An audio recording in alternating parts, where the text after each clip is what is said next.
안녕하십니까. 저는 가톨릭대학교 합격자 사례 발표 진행을 맡게 된 바이오 메디컬 소프트웨어학과 25학번 입학생 김민주입니다. 발표 시작에 앞서 간단한 자기소개하고 발표 진행하겠습니다. 먼저 저는 경기 소재 1번 고등학교 과학 중점반을 졸업할 예정이며 잠재 능력 우수자 전형으로 가톨릭대학교에 합격하였습니다. 목차입니다.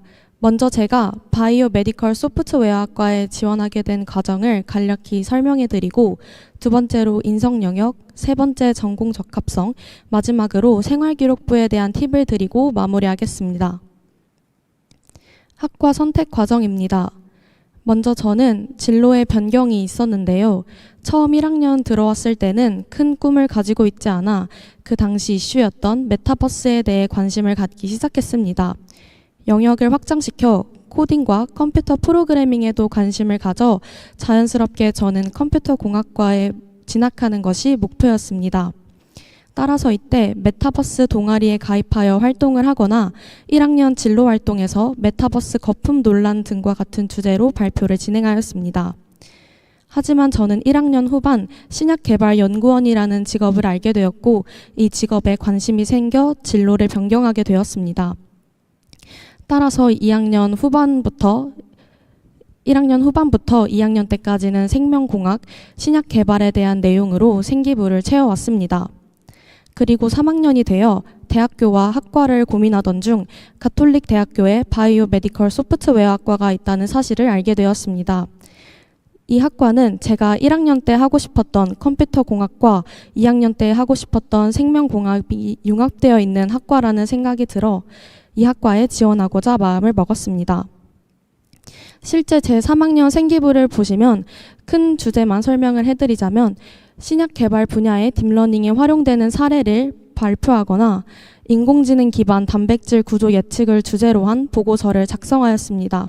이렇게 저는 두 분야가 융합되어 있는 내용을 세특에 기재하였습니다. 다음으로는 인성 영역입니다. 저는 학급 임원, 학생회, 동아리, 부장 등 다양한 곳에서 리더십을 부각하기 위해 노력하였습니다.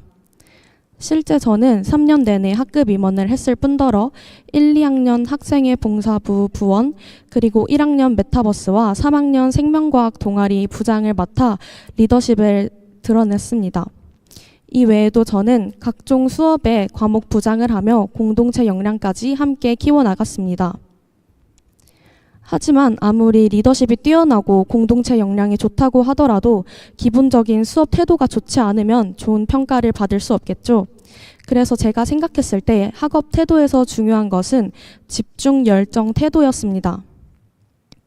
실제 저는 전공 과목뿐만 아니라 한국사나 일본어 회화 등 전공과는 상관없는 분야까지 전부 적극적이고 성실하게 수업에 참여를 했습니다. 이에 선생님께서도 좋은 평가를 남겨주셨었습니다. 다음으로는 전공 적합성입니다. 저는 텔로미어에 관한 내용을 가지고 왔는데요. 먼저 처음 2학년 화학실험 독서 연계 주제 탐구에서 신약의 탄생이라는 책을 읽고 노화의 원인에 DNA 손상과 텔로미어 감소가 있다는 것을 알게 되었습니다. 이 텔로미어라는 키워드를 가진 채 저는 2학년 진로 활동에서 텔로미어에 대해 조사하여 발표하는 시간을 가졌습니다. 여기서 텔로미어에 관한 다양한 자료를 찾아보던 중 텔로미어가 암세포 증식에 영향을 미친다는 기사를 보게 되었습니다. 하지만 이 내용이 너무 심화적이고 제가 이해하기에는 어려운 내용이라고 생각이 들어 추후 심화 조사를 하고 싶다고 발언을 한 뒤 넘어갔었습니다. 그리고 3학년이 되어 다시 그 논문을 읽어보며 제 스스로 정리하고 보고서를 작성해보는 시간을 가져 3학년 동아리 활동에 이 내용에 기재를 했습니다. 따라서 저는 텔로미어라는 이 하나의 키워드를 가진 채 키워드 간의 연결성을 가지고 계속해서 심화적인 내용을 탐구하였습니다. 이렇게 계속해서 심화적인 내용을 탐구하게 되면 내가 이 분야에 정말 흥미가 있고 계속해서 공부를 하고 싶다는 열정을 드러낼 수 있습니다. 다음으로는 생활기록부에 대한 팁입니다. 저는 생활기록부에서 기승전결이 중요하다고 생각하는데요. 먼저 수업 시간에 배운 내용을 토대로 내가 원하는 주제를 잡는 것입니다. 여기서 주제를 잡을 때 억지로 연결을 하는 것이 아닌 내가 정말 평상시에 흥미가 있다거나 전공 과목이라면 전공과 심화되는 내용을 주제를 찾을 수 있습니다. 그리고 그 주제 선정의 이유를 밝히고 세 번째로 핵심 내용을 기재한 뒤 마지막에 자신의 의견을 피력하고 마무리하는 것입니다. 실제 제 세특으로 예시를 들어보자면 저는 통합사회에서 저출산 고령화 단원을 학습하며 제가 평상시에 관심 있었던 의약품 분야와 고령화의 상관관계를 조사하고 싶은 마음으로 주제를 선정하게 되었습니다. 의약품 소비 변화로 알아보는 고령화 진행이라는 주제를 가진 채 내용을 전개했으며 핵심 내용으로 통계청에서 발표한 가계당 의약품 소비 변화를 알아보며 실제 고령화가 진행되고 노년층으로 갈수록 흔히 노인성 질환이라고 이야기하고 있는 당뇨병이나 고혈압 같은 의약품의 소비 지출량이 증가하고 있다는 것을 알게 되었습니다. 여기서 저의 생각으로 고령화 인구가 증가하면서 그만큼의 의료비 지출이 커질 것이므로 사회적인 관심을 가져야 한다고 강조를 한 뒤 마무리하였습니다. 이렇게 기승전결의 순서를 지켜 세특을 작성하게 되면 짧은 세특 안에서도 내가 하고자 하는 말이 명확하게 보이기 때문에 여러분들도 자신만의 기승전결 순서를 만들어 보고 자신이 직접 세특을 구성해 보는 것도 좋을 것 같습니다.